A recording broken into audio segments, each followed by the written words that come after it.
رب اشرح لي صدري ويسر لي امري واحلل عقدة من لساني يفقهوا قولي.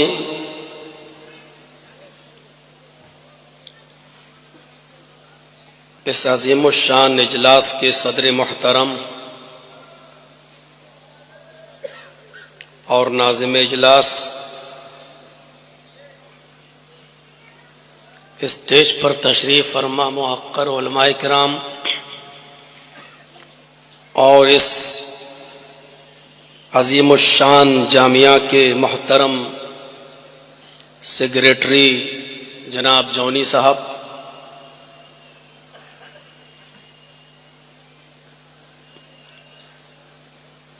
شیر شاہی اور اس کے اطراف و اکناف سے تشریف لائے ہوئے معزز سامعین حضرات، پردہ نشین اسلامی خواتین، ماں اور بہنوں، قوم و ملت کے لائق ور نوجوانوں، مستقبل کے ہونہار عزیز بچوں،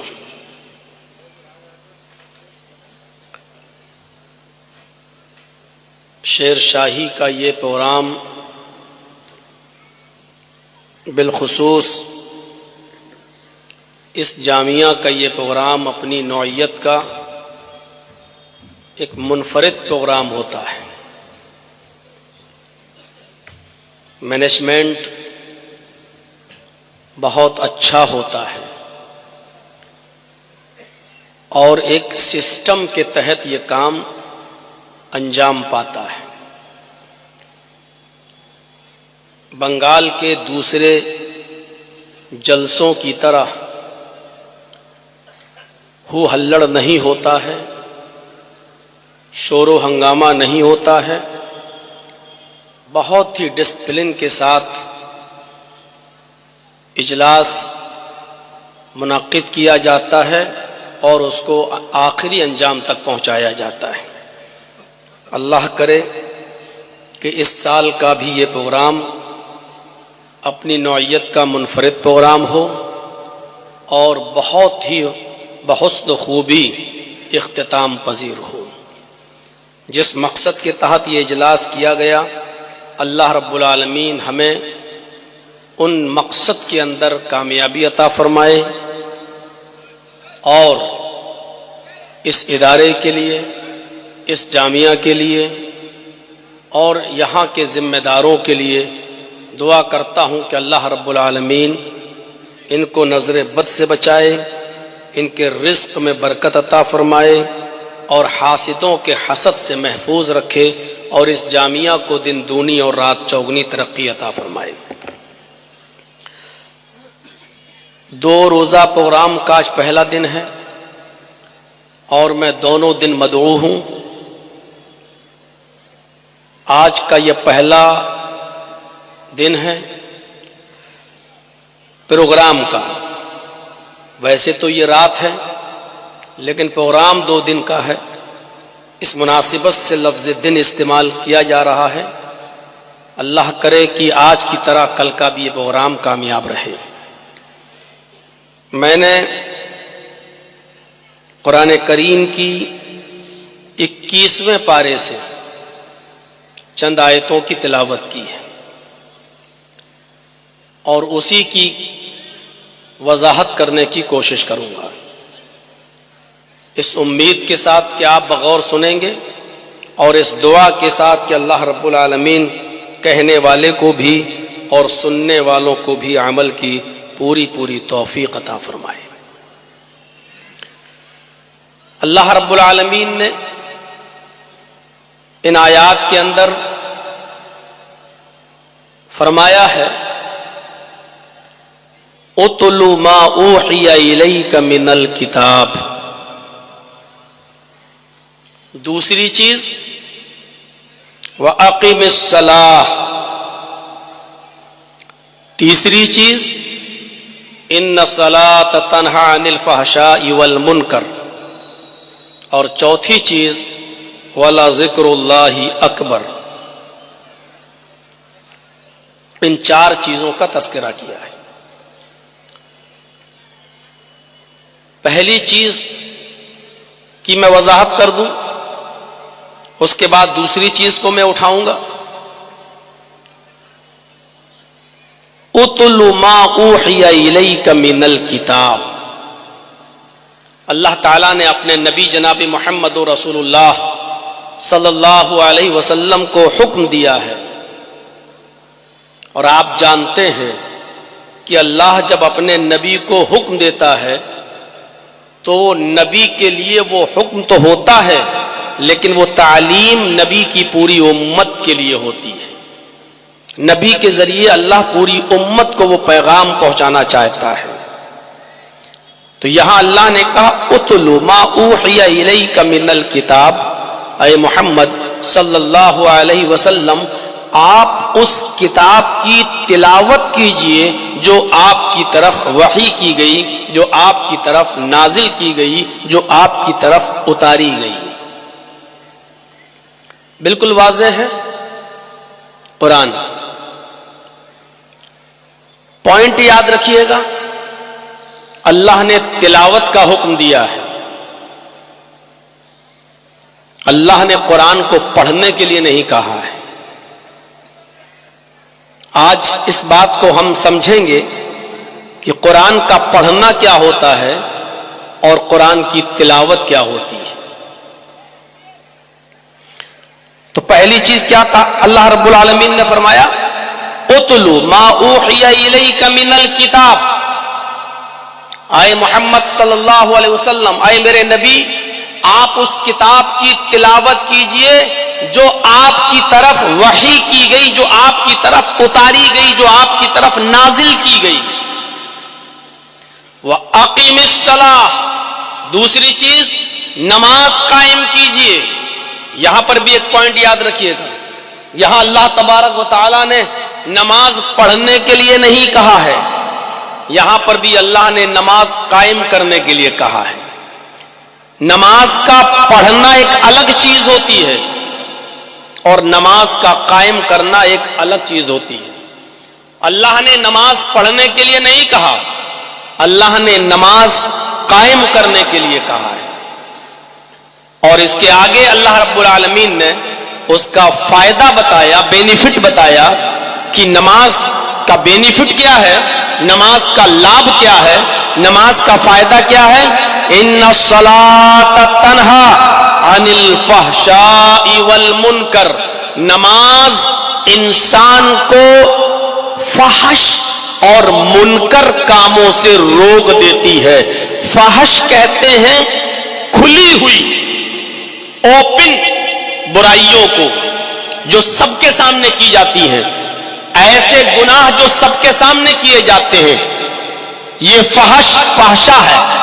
ان الصلاۃ تنہی عن الفحشاء والمنکر، فحش کہتے ہیں اوپن، کھلے ہوئے، اور ایسے گناہ جو دھڑاکے کے ساتھ سب کے سامنے کیے جاتے ہیں اور ہم اور آپ جانتے ہیں کہ یہ گناہ ہے۔ اور منکر کہتے ہیں ایسے گناہوں کو جو سب کے سامنے نہیں بلکہ تنہائی میں کیے جاتے ہیں، چوری چوری کیے جاتے ہیں، چھپ کر کیے جاتے ہیں، کسی کے سامنے وہ گناہ نہیں کیے جاتے ہیں، لیکن گناہ ہوتے ہیں۔ ہم دوسروں سے نظریں بچانے کے لیے اور دوسروں سے بچنے کے لیے کہ دوسرا ہمارے اس گناہ کو، اس برائی کو نہ دیکھے، ہم دوسروں سے چھپ کر وہ غلط کام کرتے ہیں، اس برائی کو منکر کہا جاتا ہے۔ اللہ نے کہا نماز کا بینیفٹ، نماز کا فائدہ یہ ہے کہ ان الصلاۃ تنہی عن الفحشاء والمنکر، یہ نماز انسان کو بے شرمی، بے حیائی، کھلے ہوئے اوپن گناہوں سے بھی روکتی ہے اور ان گناہوں سے بھی روکتی ہے جو گناہ چھپ کر کیے جاتے ہیں اور چپکے سے کیے جاتے ہیں، ان گناہوں سے بھی روک دیتی ہے۔ یہ تین چیزیں ہو گئی، اور چوتھی چیز وَلَا ذِكْرُ اللَّهِ أَكْبَرُ، اللہ کے ذکر کو معمولی مت سمجھنا، اللہ کا ذکر بہت بڑی چیز ہے۔ تم اپنے وقت کو ضائع مت جانے دینا، اپنے وقت کو برباد مت جانے دینا۔ اگر بہت لمبے لمبے ذکر و اذکار نہیں کر سکتے، بہت بڑی بڑی عبادتیں کرنے کا ٹائم نہیں ہے، تو آپ اٹھتے بیٹھتے چلتے پھرتے آپ چھوٹے چھوٹے ذکر و اذکار بھی اپنی زبان پر لا سکتے ہو اور چھوٹے چھوٹے کلمات بھی پڑھ سکتے ہو، وہ پڑھتے رہو۔ سبحان اللہ، الحمدللہ، اللہ اکبر، لا الہ الا اللہ، لا حول ولا قوت الا باللہ، سبحان اللہ و بحمدہ، سبحان اللہ العظیم۔ یہ چھوٹے چھوٹے جو کلمات ہیں ان کو پڑھتے رہو اور اپنی زبان سے ادا کرتے رہو۔ ولا ذکر اللہ اکبر، اللہ کا ذکر بہت بڑی چیز ہے۔ اور یاد رکھنا، واللہ یعلم ما تصنعون، یہ مت سوچنا کہ ہم کچھ بھی کریں کون دیکھ رہا ہے، یہ مت تصور کرنا، ارے کسی کو کیا پتا ہم کیا کر رہے ہیں اور کیا نہیں کر رہے ہیں، یہ تصور تمہارے دماغ میں نہ آنے پائے۔ واللہ یعلم ما تصنعون، اللہ ان تمام کاموں کو جانتا ہے جو تم دنیا میں کرتے ہو، اس سے کوئی چیز چھپی ہوئی نہیں ہے۔ دنیا صبح فجر کے بعد سے لے کر آنکھ کھلتی ہے آپ کی اور جب تک بستر پہ نہیں چلے جاتے ہو سونے کے لیے، پوری فلم آپ کی ریکارڈ ہو رہی ہے، پوری پکچر آپ کی بن رہی ہے، پوری ویڈیو ریکارڈنگ آپ کی ہو رہی ہے، اور کل قیامت کے دن آپ کے سامنے وہ نام اعمال رکھ دیا جائے گا۔ یہ کھولتے جاؤ گے، پڑھتے جاؤ گے، آپ کو برائیاں یاد نہیں ہوں گی، جب ان برائیوں پہ نظر پڑے گی تو یاد آ جائے گا، ہاں ہم نے دنیا میں یہ کام کیا تھا، اور پڑھتے جاؤ گے اور کہتے جاؤ گے کہ اے اللہ یہ تو نے مجھے کون سی کتاب دے دی، اے اللہ یہ تو نے مجھے میرے ہاتھ میں کون سا نام اعمال دے دیا، اے اللہ یہ تو نے مجھے کون سا کس خبر سے آگاہ کر دیا، کون سی کتاب تو نے مجھے دے دی، اس میں تو میرے چھوٹے سے چھوٹے گناہ بھی درج ہے، چھوٹی سی چھوٹی برائی بھی درج ہے، جو ہمیں یاد نہیں وہ بھی درج ہے، اس میں تو کوئی چیز چھپائی نہیں گئی ہے، وہ ساری کی ساری چیزیں ہمارے سامنے پیش کر دی جائیں گی، ہماری پوری زندگی کی ریکارڈنگ ہو رہی ہے۔ آپ کے کاندھوں پر کرامن کاتبین جو برائیاں اور نیکیاں لکھ رہے ہیں، آپ کی پوری پکچر بنا رہے ہیں، آپ کی پوری ویڈیو ریکارڈنگ ہو رہی ہے۔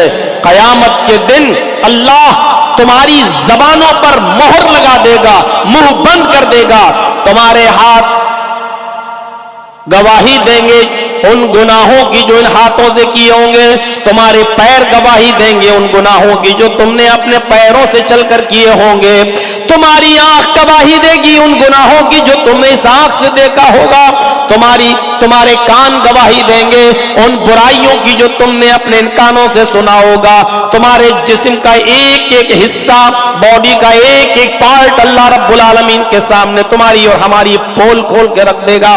تو ولا ذکر اللہ اکبر، اللہ کا ذکر بہت بڑی چیز ہے۔ واللہ یعلم ما تصنعون، وہ مندروں میں رکھی ہوئی کوئی مورتی تھوڑی ہے کہ جس کو تھپڑ مارو گر جائے اور وہ کچھ نہ کر سکے، جس کو جب چاہو تب نالی میں پھینک دو۔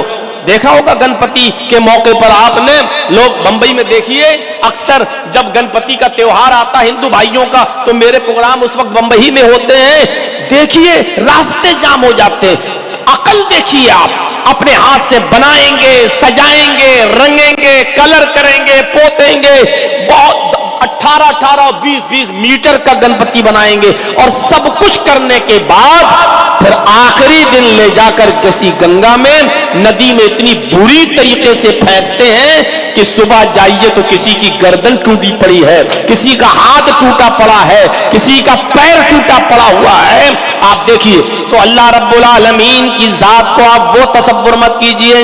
واللہ یعلم ما تصنعون، اللہ رب العالمین کو خبر ہے ان تمام کاموں کی جو تم دنیا میں کرتے ہو، جو کر رہے ہو، اللہ کو ہر چیز کی خبر ہے۔ یہ 4 چیزیں۔ اب تلاوت پہلی چیز، پھر آئیے تلاوت کس کو کہتے ہیں؟ قرآن کا پڑھنا تو یہ ہوا، جرجیت صاحب نے ایک دکان کھولی، نئی دکان ہے، اب اس دکان میں ہم سامان بعد میں رکھیں گے، اس دکان میں ہم خرید و فروخت کی چیزیں بعد میں رکھیں گے، پہلے اس دکان میں خیر و برکت کے لیے قرآن خوانی کرا لی جائے۔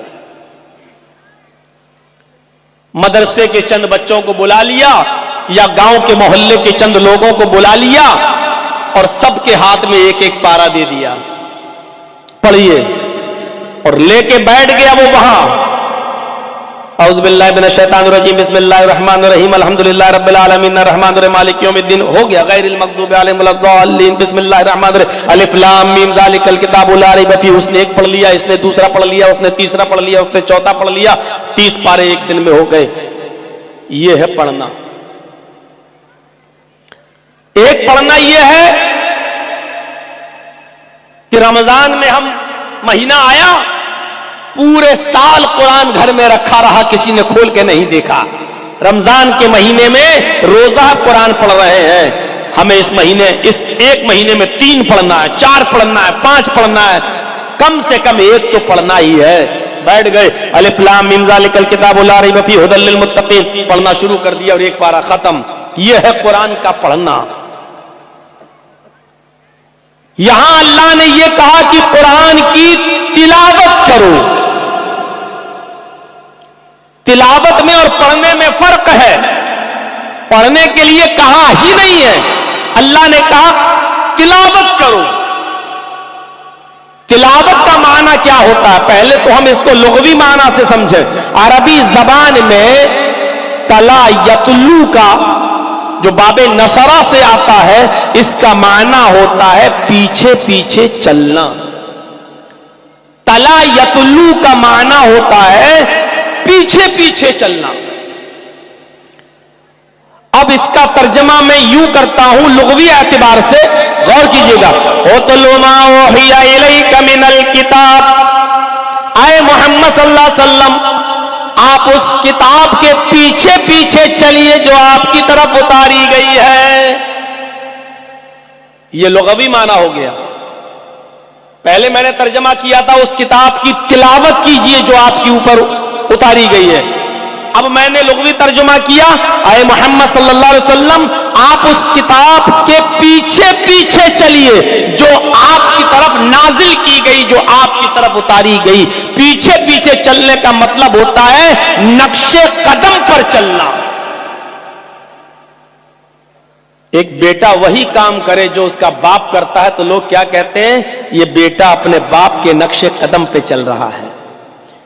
ایک طالب علم وہی کام کرے جو اس کا استاذ کرتا ہے تو کیا کہا جاتا ہے؟ یہ طالب علم وہی کام کر رہا ہے جو اس اپنے استاذ کے نقش قدم پہ چل رہا ہے. پیچھے پیچھے چلنا کا مطلب یہ ہوتا ہے قرآن نے جو کہا ہے پہلے پڑھو سمجھو پھر اس کے پیچھے پیچھے چلو. یعنی جو کہا ہے اس کو کرو اور جس کام سے روکا ہے اس سے رک جاؤ. یہ ہے تلاوت کا مطلب، یا یہ ہے پیچھے پیچھے چلنے کا مطلب. سنجیدگی سے غور کیجئے گا ہم اور آپ قرآن کے کتنے پیچھے پیچھے چل رہے ہیں. اور قرآن کے پیچھے پیچھے وہی چلے گا جو قرآن کو سمجھ کر پڑھے گا. آئیے قرآن پڑھا ہم نے، پہلی آیت اٹھائیے.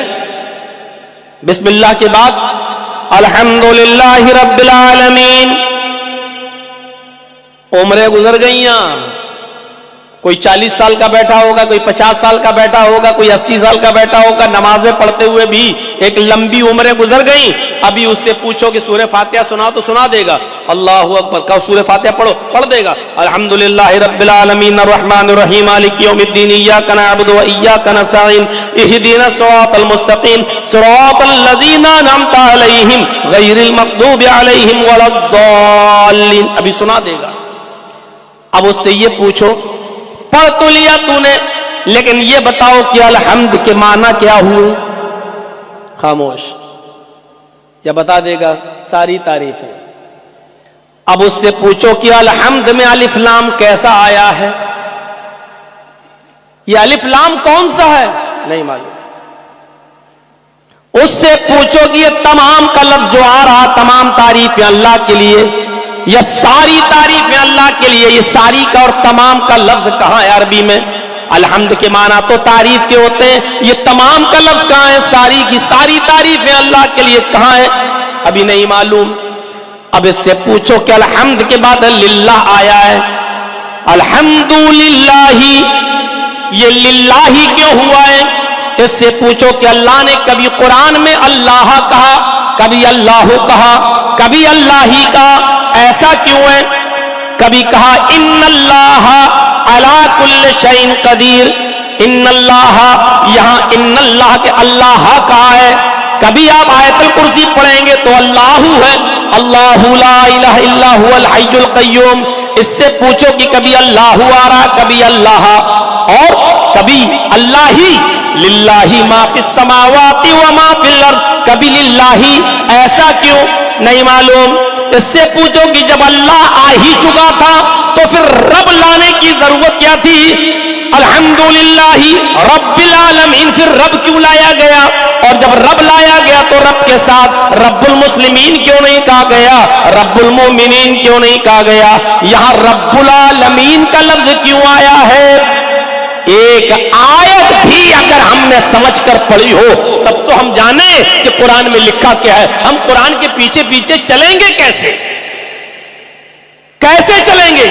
ابھی پڑھ چکا ہے، نیت باندھے باندھے، اعوذ باللہ من الشیطان الرجیم بسم اللہ الرحمن الرحیم، یہاں اس نے پڑھا ہے نماز میں اللہم باعد بینی و بین خطایا کے بعد، یا سبحانک اللہم و بحمدک و تبارک اسمک کے بعد اس نے پڑھا ہے اعوذ باللہ من الشیطان الرجیم بسم اللہ الرحمن الرحیم۔ دیکھیے یہاں الرحمن الرحیم پڑھ چکا ہے۔ اب اس سے پوچھو کہ جب تو پڑھ چکا تھا بسم اللہ الرحمن الرحیم پڑھ چکا ہے تو الحمدللہ رب العالمین کے بعد پھر الرحمن الرحیم کیوں پڑھ رہا ہے؟ یا الرحمن الرحیم کیوں آ رہا؟ کیا سمجھا؟ کیسے قرآن کے پیچھے پیچھے چلے گا آج کا انسان؟ میرے بھائیوں، جب اس کو ابھی ایک آیت کا بھی علم نہیں ہے، پوچھ لو رمضان سے، ہماری ماں بہنیں بیٹیاں بیٹھی ہوئی ہیں، پوچھو ان سے، 2 پڑھے ہم نے، اپنی سہیلیوں کو فون کر کے کہتی ہیں تو نے کتنے قرآن پڑھ لیے؟ ہم نے 2 پڑھ لیے، دوسری کہتی ہے ہم نے 3 پڑھ لیے، چوتھی کہتی بہت کام لگا تھا اس لیے ہم ایک ہی پڑھ پائے۔ ایسے پڑھنے سے کوئی فائدہ نہیں ہے۔ کیا فائدہ ہے ایسے؟ جب تمہیں یہی نہیں معلوم کہ قرآن ہمیں کہاں جانے کا حکم دے رہا ہے اور کہاں جانے سے روک رہا ہے، تو ایسے قرآن کو پڑھنے سے میرے بھائیوں کیا فرق پڑتا ہے ہماری زندگی پر؟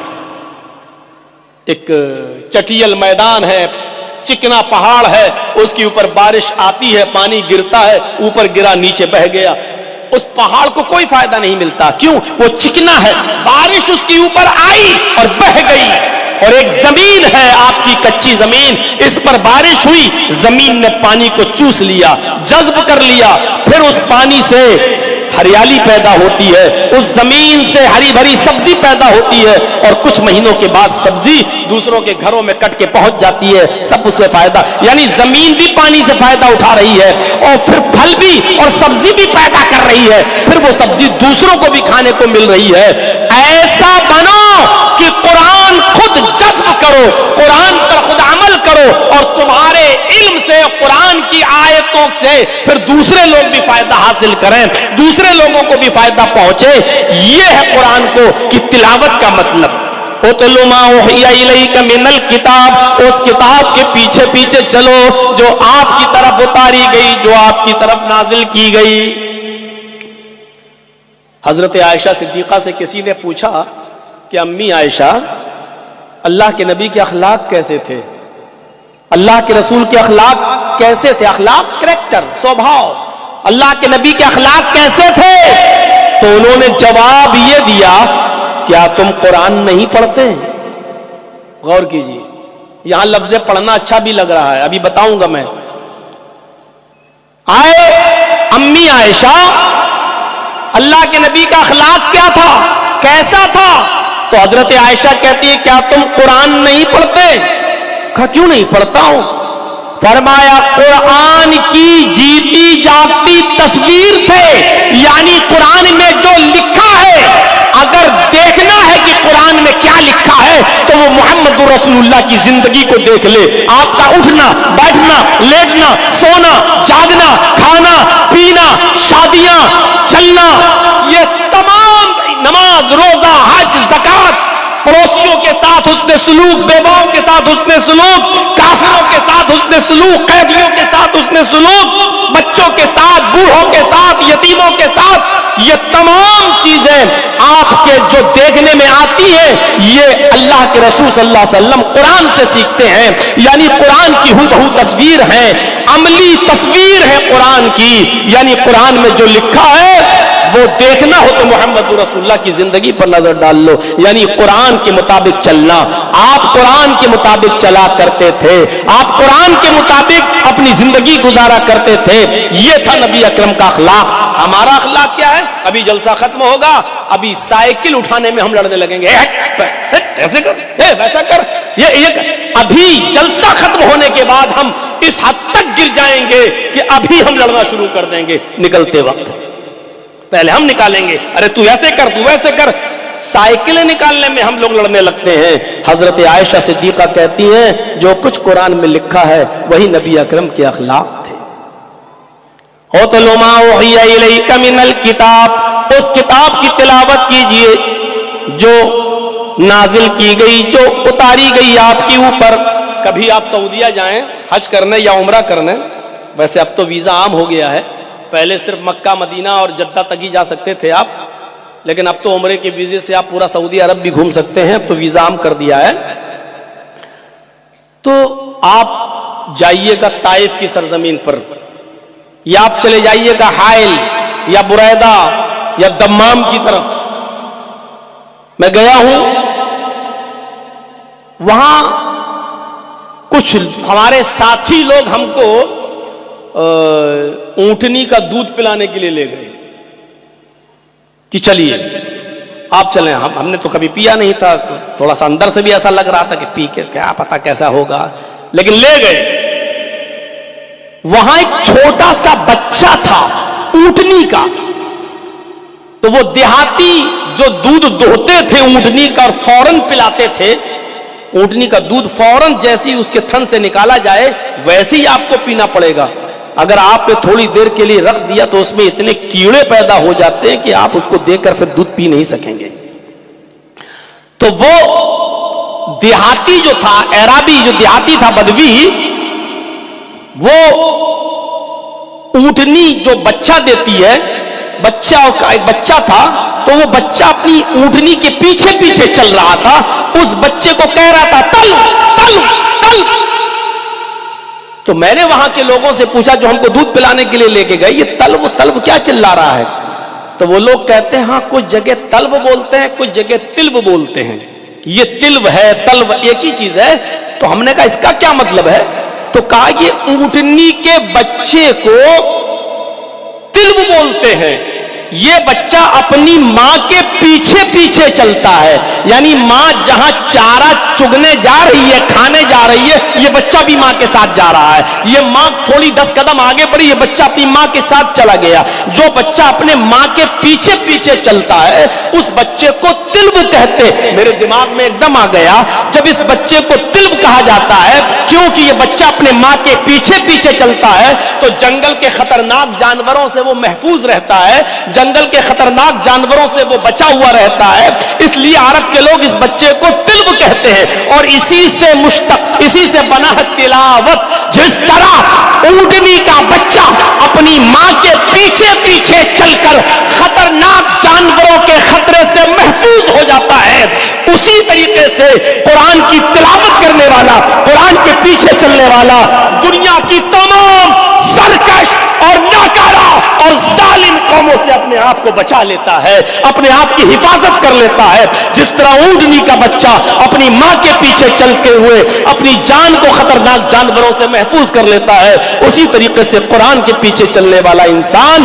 دنیا کی ساری قوموں سے اپنے آپ کو محفوظ کر لیتا ہے۔ یعنی قرآن پڑھو گے تو امن و امان میں اور شانتی کے اندر آ جاؤ گے۔ تو میرے بھائیو، یہ ہے تلاوت کا مطلب۔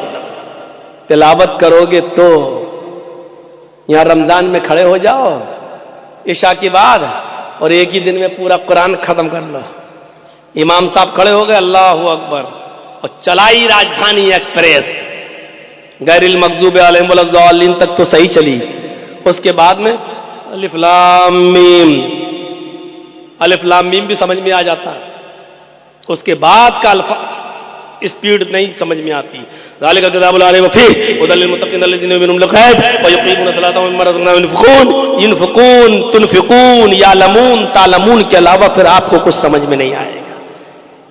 یہ کون سی تلاوت ہے اور یہ کون سی قرآن کی عزت ہے؟ ذرا سوچو کون سی عزت ہے. اگر چاہتے ہو کہ ہم امن و امان میں رہیں، اگر چاہتے ہو کہ ہم سکون میں رہیں، اگر چاہتے ہو کہ ہماری زندگی میں انقلاب آ جائے، تو یاد رکھیے قرآن کی ہمیں تلاوت کرنا پڑے گا. قرآن کو ہمیں سمجھ کر پڑھنا پڑے گا. جہاں جانے کا حکم دے رہا ہے وہاں جانا ہے، جہاں جانے سے روک رہا ہے وہاں سے ہمیں رکنا پڑے گا. میرے بھائیو، یہی قرآن کی تلاوت کا معنی ہے اور یہی قرآن کی تلاوت کا مقصد ہے. مت پڑھیے آپ ایک پارہ روزانہ، آپ ایک آیت پڑھیے اور اسی آیت کو اچھی طریقے سے اپنے علماء سے سمجھ لیجئے، جانکاروں سے سمجھ لیجئے کہ اس قرآن کا معنی کیا ہے، اس آیت کا مطلب کیا ہے. آپ کے پاس انگلش میں کہیں سے ٹیلی گرام آ جائے، پہلے زمانے میں چلتے تھے ٹیلی گرام تار وغیرہ، انگلش میں جب آ جاتا تھا تو گاؤں میں پڑھے لکھے لوگ نہیں ہوتے تھے بیچارے، تو وہ ٹیلی گرام لے کے رات ہی میں اڑ کے بھاگتے تھے تار، اور کسی انگریزی جاننے والے سے پڑھواتے تھے، بھائی یہ میرے پاس آ گیا، پتہ نہیں ڈاکیا لے کے آیا ہے، دیکھو تو اس میں کیا لکھا ہے، ہم پڑھنا نہیں جانتے، یہ پوسٹ مین لے کر آیا ہے، ذرا دیکھو. جب وہ انگلش میں اس کو پڑھتا تھا اور اس گاؤں کے رہنے والے آدمی کو سمجھاتا تھا کہ اس میں یہ لکھا ہے، جب تک وہ انگلش کے اس لیٹر کو یا اس ٹیلی گرام کو یا اس تار کو سمجھ نہیں لیتا تھا کسی جاننے والے سے، اس کو سکون نہیں ملتا تھا، اس کو سکون نہیں ملتا تھا. میرے بھائیو، قرآن کریم کے اندر یہ 6666 جو آیتیں ہیں یہ ٹیلی گرام ہے. تمہیں نیند نہیں آنی چاہیے اس وقت تک جب تک کہ تم ایک تار ایک ٹیلی گرام کو روزانہ اپنے عالم سے سمجھ نہ لو. اس میں کیا لکھا ہے، اس کا معنی کیا ہے، اس کا مطلب کیا ہے، یہ آیت ہمیں کہاں جانے کا حکم دے رہی ہے، یہ آیت ہمیں کہاں جانے سے روک رہی ہے. ایک آیت سمجھ لی، اب ٹھیک ہے، اب دوسرے دن آپ دوسری آیت کو سمجھیے. آپ کو نیند نہیں آنی چاہیے جب تک کہ آپ قرآن کریم کو مکمل طور پر سمجھنے والے نہ بن جائیں. ایسے سمجھیں، اتنا سمجھدار بن جائیے کہ جب آپ کسی امام کے پیچھے نماز پڑھیں اور وہ نماز پڑھائے اور قرآن کی تلاوت کرے تو آپ سمجھ جائیں کہ یہ کیا پڑھ رہا ہے، یہ آیات جنت ہے یا آیات جہنم، یہ ہمیں کیا بتلا رہی ہیں. جب ہم یہ سمجھنے لگیں گے تو ہماری نمازوں میں لذت بھی آ جائے گی. سعودیہ میں دیکھ لو، امام حرم جب نماز پڑھاتے ہیں اور آیتیں پڑھتے پڑھتے کبھی رونے بھی لگتے ہیں، اس لیے کہ وہ جانتے ہیں کہ ان آیات کے اندر جہنم کے عذاب کا تذکرہ ہو رہا ہے. ان کی سسکیاں بن جاتی ہیں، آنکھوں سے آنسو بہنے لگتے ہیں اور وہ اپنے امامے سے لٹکے ہوئے رومال سے اپنے آنسوؤں کو پوچھنے لگتے ہیں. نماز کی حلاوت اور نماز کی مٹھاس اور قرآن کی حلاوت اور مٹھاس کا مزہ ان سے پوچھئے جو قرآن کو سمجھتے ہیں. روتے اور گڑگڑاتے ہیں اس لیے کہ وہ جانتے ہیں کہ یہ قرآن کریم کے اندر جہنم کی عذاب کا ذکر ہو رہا ہے. یہاں ان کو رونا پڑتا ہے، آنکھوں میں ان کے آنسو آ جاتے ہیں. ہمارے پتہ ہی نہیں چلتا، جہنم کی آیات امام صاحب نے پڑھ دی، نہ امام رو رہا ہے نہ مقتدی رو رہے ہیں، اور ہم سمجھ رہے ہیں کہ ہم بہت بڑا تیر مار کے آ گئے ہیں، بہت بڑا کارنامہ انجام دے کر آ گئے ہیں. میرے بھائیوں، قرآن کو سمجھیے اور قرآن کو پڑھیے. قرآن جس کی حفاظت کی ذمہ داری اللہ تبارک و تعالی نے لی ہے. یہ جو بچے پڑھ رہے ہیں آپ کے شیر شاہی میں لڑکیوں کا الگ لڑکیوں کا الگ، جانتے ہو اللہ کے نبی صلی اللہ علیہ وسلم نے کیا فرمایا؟ خیرکم من تعلم القرآن وعلمہ. خیرکم کا مطلب اسی کو سمجھ لو، سب کچھ بھول جاؤ. خیرکم، آئے پوری دنیا کے مسلمانوں سنو، اس میں سب شامل ہیں. آئے MBBS کرنے والوں سنو، آئے بایو پڑھنے والوں سنو، آئے انجینئروں سنو، کیمسٹ اور فزکس پڑھنے والوں سنو، بڑے سے بڑے عہدے پر رہنے والوں سنو. یہ تعلیم جو تم نے پڑھی ہے، کیمسٹری، فزکس، بایو، میتھ، یہ غلط نہیں ہے. یہ ناجائز نہیں ہے، یہ حرام نہیں ہے، لیکن خیرکم من تعلم القرآن وعلمہ، تم میں سب سے بہتر لوگ وہ ہیں جو قرآن کو خود سیکھتے ہیں اور دوسروں کو سکھاتے ہیں۔ ایک عیسائی نے جو بہت بڑا سائنٹسٹ تھا، غور کیجئے، اس نے قرآن کو پڑھا، تو قرآن کو پڑھنے کے بعد اس نے ایک کتاب ہی لکھ ڈالی، اسلام، بائبل اور قرآن، اسلام سائنس، اسلام بائبل اور قرآن سائنس کی روشنی میں، سائنس کی روشنی میں اس نے ایک کتاب ہی لکھ ڈالی، اور اس نے قرآن کریم کو اپنے سائنٹیفک تجربے سے بیان کر کے یہ بتایا کہ قرآن کے اندر کیمسٹری بھی ہے، قرآن کے اندر بایو بھی ہے، قرآن کے اندر فزکس بھی ہے، قرآن کے اندر میتھ بھی ہے۔ پڑھنے والا چاہیے، چونکہ وہ ایک سائنٹسٹ تھا، اس نے قرآن کریم کے آیتوں سے سائنس کھوج کے نکالی اور اس نے پوری ایک کتاب لکھ ڈالی اتنی موٹی، اور اس کا نام رکھا اسلام، قرآن، بائبل، سائنس کی روشنی میں۔ ذرا آپ غور کریں میرے بھائیوں، اس نے قرآن کو سائنس کی روشنی سے ثابت کر کے رکھ دیا۔ اندازہ لگا سکتے ہیں آپ، اذا زلزلت الارض زلزالها، جب زمین کے اندر زلزلہ آئے گا، بھوکمپ آئے گا، کیسے آئے گا؟ اس نے قرآن سے ثابت کر دیا کہ ایک دن آئے گا۔ قرآن جھوٹا نہیں ہے۔ اس نے بتایا کہ زمین کے اندر ایک لاوا سلگ رہا ہے، اور زمین، سورج کی روشنی جتنی کم ہوتی جا رہی ہے، زمین اتنا اوپر کی طرف بڑھتی جا رہی ہے۔ اس نے کہا کہ ایک دن یہ سورج ہماری زمین سے 1 میل کے فاصلے پر ہوگا۔ کیسے ہوگا؟ اذا الشمس کورت، جب سورج کو لپیٹ دیا جائے گا۔ ارے سورج کو لپیٹنے کا مطلب کیا ہے؟ سورج لپیٹا جائے گا؟ نہیں، سورج کی روشنی ختم ہوتی چلی جائے گی۔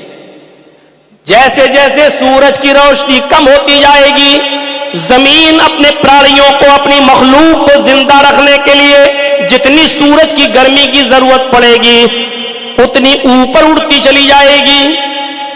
سورج کی گرمی جیسے جیسے کم ہوتی جائے گی، زمین آٹومیٹک اوپر کی طرف اڑتی چلی جائے گی، اور ایک دن آئے گا کہ زمین و سورج کے بیچ میں صرف 1 میل کا فاصلہ رہ جائے گا، 1.5 کلومیٹر کا فاصلہ رہ جائے گا۔ تکون الشمس یوم القیامت کمقدار میل۔ اس نے قرآن کی آیت سے ثابت کیا کہ ایک دن سورج کی روشنی ختم ہوگی اور زمین اور سورج کے درمیان 1 میل کا فاصلہ ہوگا۔ قرآن کے اندر سائنس ہے۔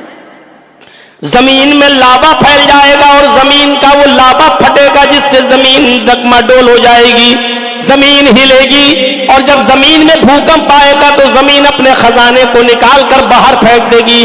زمین میں جو کچھ بھی خزانہ ہے وہ باہر نکال دے گی، سونا، چاندی، ہیرے، جواہرات سب باہر پڑے ہوں گے۔ قرآن کہتا ہوا خرجت الارض اثقالها، زمین اپنے اندر کے سامان کو، اپنے اندر کے ذخیرے کو باہر نکال دے گی۔ وقال الانسان ما لها، اس دن انسان کہے گا کہ زمین کو کیا ہو گیا ہے؟ انسان کہے گا کہ زمین کو کیا ہو گیا ہے؟ بأن ربك اوحى لها، زمین کو کچھ نہیں ہوا، تیرے رب کا حکم ہے، وہ تو وہی کر رہی ہے جو اس کے رب کا حکم ہے۔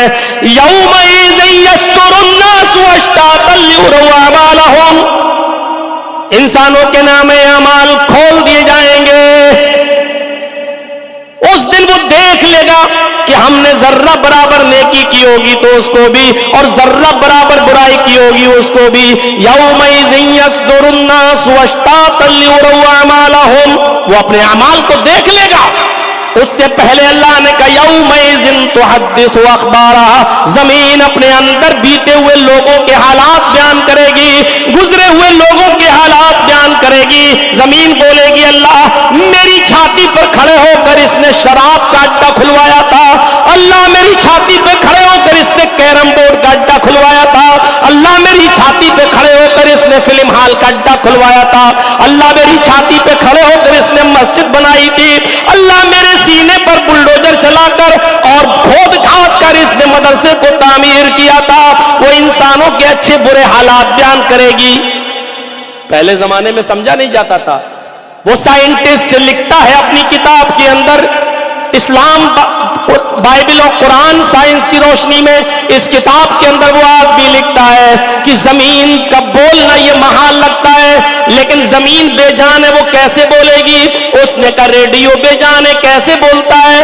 ٹیلی ویژن بے جان ہے، کیسے بولتا ہے؟ آپ کا آلہ کان میں لگایا اور سینے پہ لگایا، دل کی دھڑکن بولتی ہے اور آپ آلے کے ذریعے سنتے ہیں. یہ آلہ بے جان چیز ہے، یہ کیسے بولتا ہے؟ موبائل بے جان چیز ہے، دیکھیے اس میں سے آواز نکلتی ہے اور آپ اپنے کانوں سے سنتے ہیں. اس نے کہا جب یہ سب چیزیں بے جان ہیں، یہ بولتی ہے. ارے لوہا زمینی سے تو پیدا ہوتا ہے، پلاسٹک زمینی سے تو پیدا ہوتی ہے، تانبا زمینی سے تو پیدا ہوتا ہے. زمین سے پیدا ہونے والی ان چیزوں کو توڑ مروڑ کر موبائل یا ٹیلی ویژن یا ریڈیو یا ٹیپ ریکارڈ بنا دیا گیا. جب یہ چیزیں بولنے لگی ہیں تو پھر زمین کیوں نہیں بولے گی جب یہ ساری کی ساری چیزیں اس کے اندر موجود ہیں؟ اس لیے زمین بھی انسانوں کی گواہی دے گی. اے اللہ، یہ وہ ہے جس نے میری چھاتی پہ کھڑے ہو کر فلاں کا قتل کیا تھا، فلاں کا مرڈر کیا تھا، فلاں کو مار دیا تھا، فلاں کی جان لے لی تھی، اس کی بیوی کو بیوہ کر دیا تھا، اس کے بچوں کو یتیم کر دیا تھا. موزم پور والے ہیں تو نہیں ہو تو سنیں، لکھی پور والے بھی سنیں، شیر شاہی والے بھی سنیں، بنگال والے بھی سنیں، اور ہر اس بستی کے لوگ سنیں جن کے نزدیک خون کرنا، مرڈر کرنا اور قتل کر دینا پانی کی طرح ہے، گاجر اور مولی کی طرح وہ آسان سمجھتے ہیں. وہ سب سنیں میرے بھائیوں. دھرتی کے اوپر اگر کسی نے کسی ایک انسان کو قتل کر دیا ہے، ناجائز طور پر اگر اس کو مارا ہے، تو قیامت کے دن یہ شخص اس آدمی کو ڈھونڈے گا اور تلاش کر کے اس کو پکڑ کے لائے گا. یجیء براسیہ، اس کے سر کے بال پکڑ کر کھینچ کر لائے گا اور اس کو اللہ کے سامنے لا کر کھڑا کر دے گا. کہے گا اللہ یہ تو کیا کر رہا ہے، کس کو لایا؟ حالانکہ وہ خوب جانتا ہے. کہے گا اللہ یہ وہی شخص ہے جس نے یہ وہی آدمی ہے جس نے مجھے قتل کیا تھا، جس نے مجھے مارا تھا، جس نے میری بیوی کو بیوہ اور میرے بچوں کو یتیم کیا تھا. اے اللہ میں اس کو پہچان کے لے آیا ہوں، یہی وہ شخص ہے جس نے دنیا میں میرا خون بہایا تھا، میرا مرڈر کیا تھا. اے اللہ دنیا میں اس نے مجھے میری بیوی بچوں سے، ماں باپ سے دور کیا، آج اس کو بھی اس کے خاندان سے اور پورے بیوی بچوں سے اس کو دور کر کے اس کو جہنم کے اندر ڈال دے. وہ مقتول اس قاتل کا سر پکڑ کے لے کے آئے گا اور اللہ کے دربار میں لا کر کھڑا کر دے گا. ضمنی بات آ گئی تو میں نے بتا دیا. میرے پیارے ساتھیو ذرا غور کرو، یہ قرآن ہی تو ہے جو سائنس سے بھرا پڑا ہے. اس لیے اللہ تعالیٰ، اللہ کے نبی کہتے ہیں خیرکم من تعلم القرآن وعلمہ، دنیا کے سب سے بہترین لوگ وہ ہیں جو قرآن کو خود سیکھتے ہیں اور دوسروں کو سکھاتے ہیں. یہ ہے قرآن. میرا موضوع اسلام اور سائنس نہیں ہے، ورنہ میں اس ٹاپک پہ اور آگے بڑھتا اور بولتا. میرے بھائیوں قرآن کے اندر سارے علوم موجود ہیں. آج ضرورت تو سارے علوم کی ہے. میں یہ نہیں کہہ رہا ہوں کہ صرف مدرسے میں پڑھیے اور یہاں سے نکل کر کسی مسجد میں 5,000 اور 6,000 روپے میں امامت کیجیے. نہیں، مدرسے میں آپ دین حاصل کریے، لیکن آپ سائنس بھی پڑھیے، ٹیکنالوجی بھی آپ کو آنا چاہیے، آپ کو انجینئر بھی بنیے. اب تو اللہ کا شکر ہے مدرسوں کا معیار بہت بلند ہو چکا ہے. اب تو مدرسوں سے پڑھنے کے بعد لوگ علی گڑھ جا سکتے ہیں، جامعہ ملیہ جا سکتے ہیں، JNU جا سکتے ہیں، MBBS بھی کر سکتے ہیں، BUMS بھی کر سکتے ہیں، انجینئر بھی بن سکتے ہیں. تو دین کی تعلیم حاصل کرو اور دنیا کمانے کے لیے، دنیا کے حصول کے لیے آپ میڈیکل لائن میں آگے بڑھیں، ایڈوکیٹ بنے، جج بنے، IAS بنے، IPS بنے.